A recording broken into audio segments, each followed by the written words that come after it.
Hello, this is Layne Hartsell with the Korea IT Right. Times, and I'm here with Michael Gu of Boxmining, someone who I've actually watched for a number of years. And I'm very happy to have him with me to talk about China, Asia, Singapore, Hong Kong, and all of that. Welcome, Michael. Welcome, welcome. Thank you so much for having me. Great pleasure to talk to you. Yeah, well, you got in. Well, I guess I saw you online, you and another popular influencer about maybe 2018, 2019, maybe back in there. And you had a nice platform, very easy to understand, very articulate, and obviously knowledgeable. And come to find out, you almost got a PhD in chemistry and then switched over into the digital currencies. Can we talk a little bit about your background, and then we'll move into China, so forth. Sure, sure, great. I have a very kind of like a long background but it's an exciting background because I started off being in chemistry at the start. So I was actually trying to pursue a PhD, and this was in acute pathogenic leukemia research. It was actually trying to cure cancer. I thought that would be a great thing to help the world, save the world, and save people from cancer. And it's very exciting. It's very amazing. I hope to return back to it someday. But one thing I realized when I was doing my PhD was that there's just so much out there in this world that I needed to see. And the problem is being hyper specialized in something means you're very limited in what you can do. So there was this crazy opportunity that just popped up. It was actually one of my high school friends that I knew very well, and he was expanding his company. He was making a company for video games, and he was expanding his company to China, and he needed someone he can trust and someone who kind of knew both gaming, a little bit about China, and can speak the language, so English, both fluent in English and Chinese. And he just needed a person, and he was just like, you know what? Why don't you give this a try? It's like he kind of saw a little bit of my potential because at that time I was not just doing my PhD, but I was also dabbling into cryptocurrencies and also a little bit with digital currencies as well. But like just a little bit of side gigs on the side. And he saw that he's like, you know what, your side gigs they're doing pretty well. I can see that you have a strong business sense, and why don't you just come over and help me with this expansion in this gaming company? So that was around 2012 when I kind of just decided, you know what, I'm going to leave my PhD and hop over to something completely new, something I had to learn from scratch, and be in video game industry. And video game industry, you guys think, oh my, it's about playing video games. No, making video games is hard work. You got to do the programming, there's artists, there's a huge array of stuff. For me, I had to learn pretty much everything, like all the disciplines, because I was kind of in charge of expanding the game to China. So I had to make sure that the game itself, the programming, the art, and make sure that it's kind of catered to the Chinese audience. So it kind of gave me a huge opportunity to learn not just about producing a good game, but also about running a company as well, because it was a very small startup. So I kind of was a 180 shift in whatever I was doing, but it allowed me to have exposure, and it gave me the power to self-teach myself in many Yeah. ways, the different skills necessary to talk to engineers. And one funny thing that came out of this is because we're promoting our video game, I started buying all this equipment to stream video games, right? Because I need to show people what this video game was like. I need to describe to them the features. I need to be articulate of what I'm doing. I need to be in front of camera. I need to get a professional microphone so I don't sound terrible. So this kind of led me to be dabbling in this YouTube space. And Ah, that's when I kind of also said, why not just also do something about cryptocurrencies? This was been kind of a side hobby that came even in 2012, like from my time in PhD, it was a side hobby. And why don't I talk about that as well? And since I had experience dealing with engineers and talking about tech and explaining the tech to different people, it actually gave me a good entry point into just understanding the tech that was in blockchain and explaining that to a YouTube audience. So I think that's kind of what made the channel really work, because like we kind of just broke down what was very complicated about, say for example, what's a UTXO transaction, right? People didn't know understand what UTXO even meant, but I would just break that down, or like something like what is proof of stake on Ethereum. These concepts I kind of broke down explaining YouTube videos, and that really took off. So I made the box mining channel, and that grew from like zero to almost like I think 200K subscribers in like a year. It's like it was just it blew my mind how fast something like this can grow.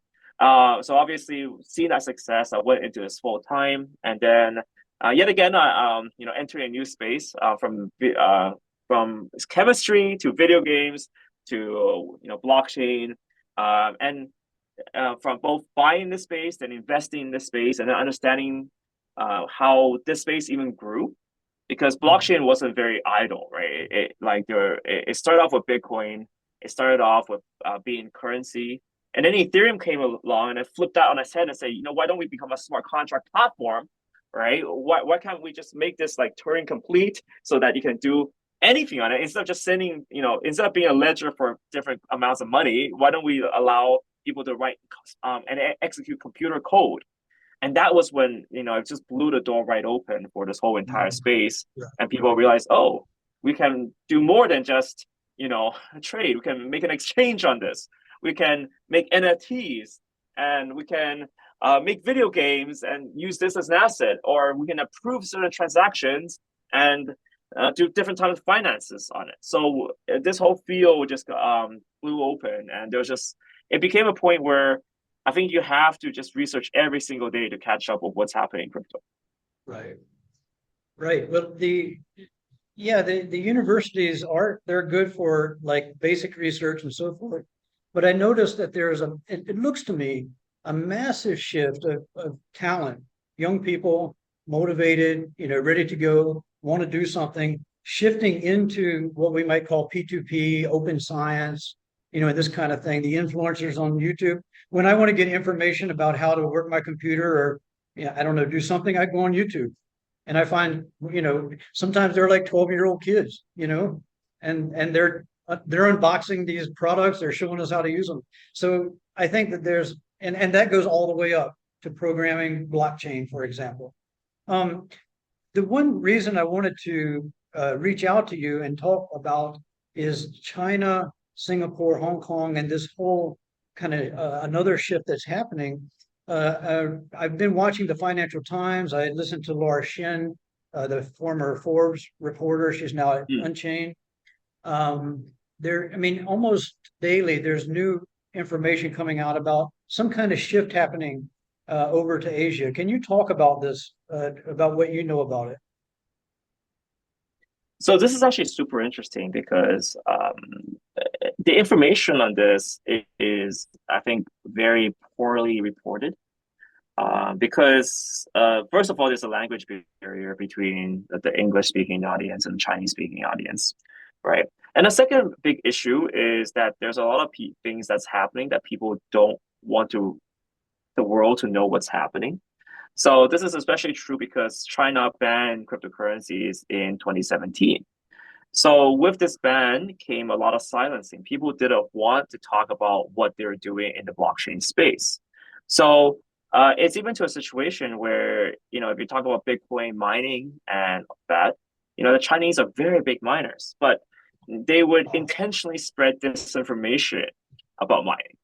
So it's because they don't want the government finding out what they're doing, right? Because there's a period where the Chinese government tried to crack down on cryptocurrency miners, and the miners would intentionally spread information about where they are and where they're getting electricity and what they're doing. And they'd be spreading like these fake videos out, saying, "Oh, it's all gone, it's all over." But if you think about it, when you're mining, you just need a little bit of power and just even a 3G link to the internet, and you're good, right? So it's one of those things that people really try to keep hidden, and this is something that's prevalent throughout the whole cryptocurrency space, where I would definitely think that the Chinese are, especially the Chinese, because of that ban, that they're trying to intentionally not tell people what's going on, especially to reporters, right? That's just a no-no, right? Don't attract attention to yourself because the whole thing is technically in this legal gray area. And if it's in a gray area and you do something wrong or you do something that could potentially upset the political system there, that's a big no-no. And if you think about it as well, if you look at the roots of Bitcoin, especially, Bitcoin is rooted in kind of freeing the currency away from the government. And that's a big no. That's a big no. You should never talk about that in China, because in China there's only one currency, right? That's the renminbi, right? There's only one currency, and you're only allowed to use one currency, and they explicitly say that. So if you ever go to the Chinese bank, it's actually written on the wall.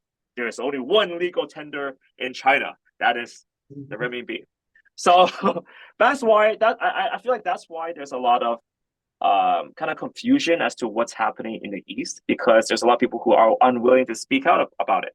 But and a lot of Westerners will assume that the Chinese left crypto, right? That is far from the case. That is actually quite far from the case. It's just people stop talking about crypto. Don't mean they're not in crypto, right? They're not in Web3 or whatever you want to call it these days. No, I would at this point I would use the kind of Web3 and blockchain kind of as the same term, because yet again, these terms are so broad now that I think everyone's just branding everything as Web3, but I would just use that these kind of brandings aside. But people who are in the space, they're touching every part of it, right? Base technology is still the same. You still write things on a block. Okay, so I think that's what we're seeing. What we're seeing now is a transition, a shift in mentality. So China's kind of lane, or Chinese investors were very kind of private about what they're doing. But now, because the Chinese government is shifting their policies, right? So all of a sudden, in Hong Kong, especially what we're seeing here, and I would say, I'm not going to be political here. Hong Kong is part of China. And Hong Kong is kind of serving as a test bed, because we're one country, two systems. Hong Kong has a different legal system. And because we have a different legal system and a different financial system, we basically serve as a test bed for China. So what's happening over the last almost 8 months was that the government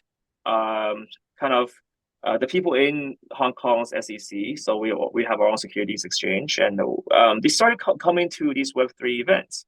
And what was kind of interesting was that during Hong Kong FinTech Week, which happened around 2 months ago, all of a sudden you see all these banks talking about Web3. So they know something's happening, right? They know that there's a shift in policy, a fundamental shift in policy as to what is being allowed in Hong Kong, right? So all of a sudden, and it's kind of ironic too, because during FinTech Week, there were two speakers. In the starting lineup of speakers in FinTech Week, the starting speaker was obviously a government minister. The second speaker was SBF.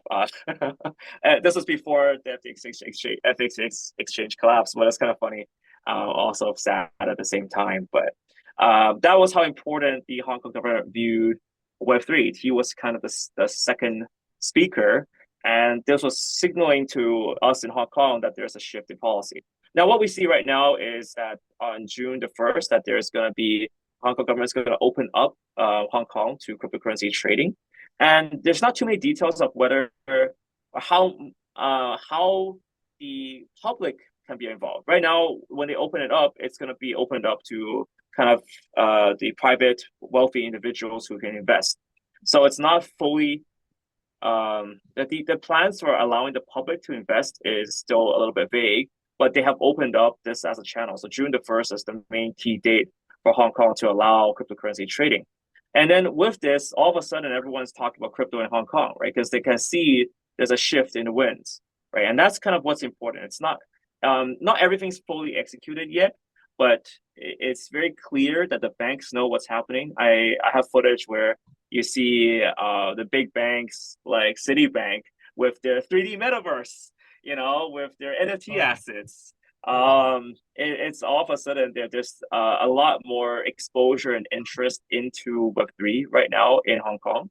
And then we will definitely see towards when June is coming up, we're going to see very likely a lot of ads for cryptocurrencies, because yet again, that they want to establish Hong Kong as the Web3 hub. So you asked about, this is very related to China, because yet again, this is I would say a test bed for China to transition in policies. And you asked a little bit about Asia as well, and it's very interesting because you asked about Singapore explicitly, and Hong Kong and Singapore have always been rivals, right? We have this long rivalry for a very long time. We're always trying to one up each other.